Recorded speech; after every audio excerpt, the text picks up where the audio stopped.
Have you got any comments asking like, "Oh, how's your Japanese coming along? Oh, why you not fluent yet?" All the time. You've lived in Japan for a year and you're not fluent in Japanese. You are not OMG. Uncle Jozu yet. What's wrong with you?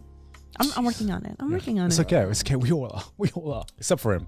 Except for him. Yeah, he doesn't need Except for to. him. Man, I'm working on it. But yeah, it's been a lot of fun. I mean, like the annoying, there aren't like enough annoying comments for it to truly be an issue. Yeah. It's just something I've noticed. Yeah. Where it's like, it's people who like expect you to just constantly like be loving everything. Or people who want you to be having a miserable time for some reason. What I found fascinating, I feel, and this isn't every single comment that's like the Japan hating comments, but I've noticed a lot of comments that are like very against Japan and want you to also have a bad time are probably people who once lived in Japan or spent a while in Japan and maybe didn't have the best time and themselves. they're like salty. Yeah, and they're salty that they're seeing you have a good time, right? It's either like people... It's not every comment, obviously. Well, yeah, of course. Yeah. But like, I've noticed that there's people who will just be salty at the fact that I live here. Yeah. I think it's also because it's maybe some commenters or some viewers, they see how we got here. And you know, it's a very rare circumstance, and I think it's very lucky. I think that also it can annoy people because they're like, that's fucked up that they get to go and you maybe do the dream. Why can't that be me? I'm not saying that's all of it, but I think there's a lot of aspects to it. Yes, definitely. And you know, we're very lucky, and we get to we get the best of both worlds in Japan. We don't have to work in the Japanese company. But we can still live in Japan and have all the benefits of that. Sure. Yeah, I feel like there has been a recent new wave of how you call it, like Japan dick riders as well. Oh my god! Just so because annoying. I've seen like a massive new annoying. trend with YouTube Shorts and TikToks that are just like I feel like the J vlogging scene they had like exposed most of the things you can find in Japan right now on like the normal day-to-day basis. You know, you can't really have in a J vlog, oh, look at this vending machine anymore, because we all know about the Japanese vending machines, but it feels like to TikTok, they're just discovering this right now, where you find shorts and you find TikToks where it's just like, look at Top this. 10 reasons why Japan is living in the future. Oh, dude, I hate those. So many of those. And I it's hate like, those. number one, you can use a suica in a vending machine. I'm like, other countries have that Some too. of Don't worry. them like lie. Yeah. Like, what is it? I saw one that was like, people are lining up 4 hours at Starbucks for this new drink. And I'm like, I can go down the street and get that drink in like 2 minutes. No Like, one's doing No that. one's lining There up is 4 hours. unfortunately way more Starbucks than are needed in Japan. Yeah. You don't Yeah. have to wait long. I You do not. I hate that people are just taking like the most mundane things and trying to be like, isn't this crazy? Because it's in Japan. Yeah. And because like you're spawning more like Japan dick riders. Yeah, exactly. And it's just Those crazy Japanese. Jeez. What's the longest you waited in line for anything in Japan? Oh, cafe, 2 hours. 2 hours. Just to get You are that person waiting in line, Emily. The bank, probably. Oh, yeah. Wait, The hospital, right, Gun? Oh, yeah. Wait, okay, another one. I'm sorry. I feel like I'm complaining too much. No. It feels Welcome to Trash therapy- Taste. Yeah, welcome to Trash Taste. Oh, This quick, is so we have time for Okay. Alright. You know what other comment that I saw a lot of at the beginning that I thought was so like annoying and like patronizing? What? When I made the video of like, I moved to Japan. You get all the comments that are like, you know, it's not like the animes, right? Yeah. And I'm like, oh, there's no subtitles. No shit. Look, I'm not 15. Like, No subtitles was hard though.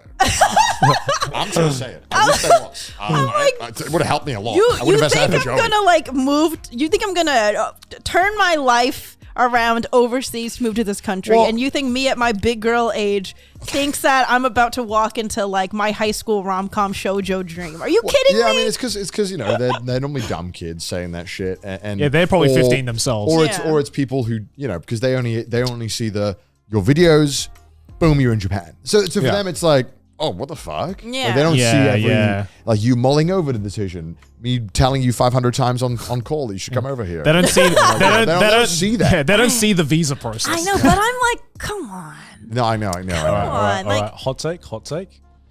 I think, honestly, if you've gone through that like period in your life where you have been like a massive, let's say, Japan dick rider, super weeby, That's fine, man. I think it actually helps you. No, it does. What do you mean? You know a lot of information. Okay, about it. okay. wait, what helps you?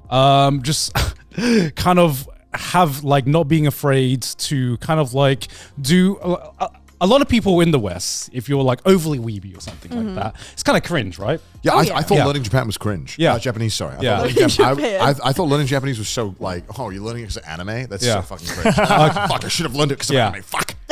And I will say, like, now that we like live in Japan, we, you know, communicate with Japanese people way more often. I'm so fucking jealous of Sydney because she has no shame at all in like being as like, you know, she's been through her weeby phase. That's just Sydney. That's just Sydney. But like every time we go like traveling or anything like that, we go like just different places. She has like no shame at all in like trying to like do things that in our minds was like perceived as weeby. But here in Japan, it's like people fucking love it here because, you know, there's someone that's kind of like trying to learn about that culture. Oh, if there's one thing Japanese people love, it's someone who's not Japanese trying to be Japanese. Yeah, exactly. They love that shit. Because it's like, oh, they're embracing our culture. Like they're trying to, you know, like assimilate, and like that makes our life easier. Old people. Or some old people.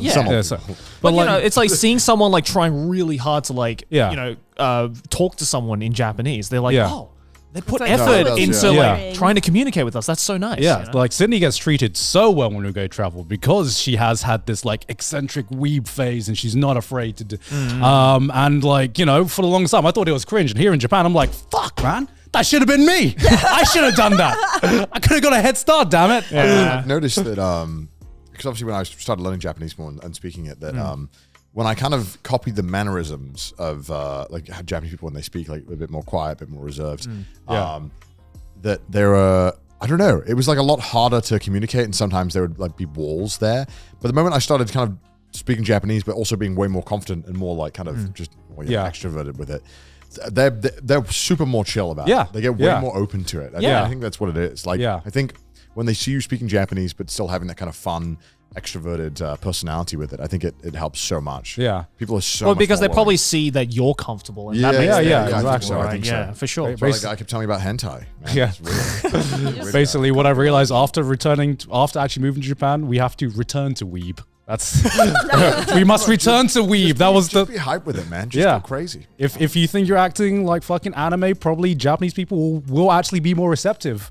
Okay, well, maybe not all anime. Well, maybe not all the way. No, maybe not all the way anime, but just like more eccentric, more confident. Don't end your sentences with like desunya. Okay, like, okay, no, not that far, not that far. Yeah, even Japanese people would be like, that's hell. That's going too far, Weeb. Go back. Going in my cringe compilation. I started using more friendly. What's the word when you end the sentence? What's the casual? You know what? Like when you Tameguchi. Is that what you say? Like like the not casual one, right? Not keigo. Yeah. I started speaking more casual, like not saying like the correct like stuff. I noticed people were way more receptive. Yeah. Like what I think it's purely because I'm white. More casual, isn't it? I'm white. And I think they're like more chill about it than if I try and speak more natural. Yeah. Because there's something about it. Because you know when you speak in like a keigo, like desu whatever, they'd probably think, oh, you're maybe not as well versed in Japanese, or like not as comfortable, right? Because you sound like you learned from a textbook, which you probably did, but like. If you speak in a casual way, they don't teach that shit to you in the textbooks. So to them, it's like, oh, you actually know how to speak like real Japanese people and not from a textbook, right? So that's probably what it is. Yeah, I started testing. I've been testing some things, seeing how it goes. Limit testing. I wanted to see which things worked. One thing that didn't work, or at least sometimes got me like weird looks, is that you're gonna. Go on. I would. Whenever I got out the taxi and I'd leave, I'd just say, "Oh, mata," and that's like see you later, like see you again, like a friend. Because I wanted to see how it go. that's like hopping out of a taxi and being like, "Peace." Some of them would laugh, and some of them would be like, "What?"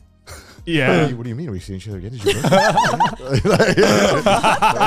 you book this taxi? Yeah, it's funny. Good time though. Yeah. Just trying fun things. Yeah. That's a fun way to get a reaction. I'll keep you guys updated. I keep doing more stuff. Yeah, for sure. All right. Well, thank you for joining us on this episode of Trash Taste. Of course. Yeah, thank you very much.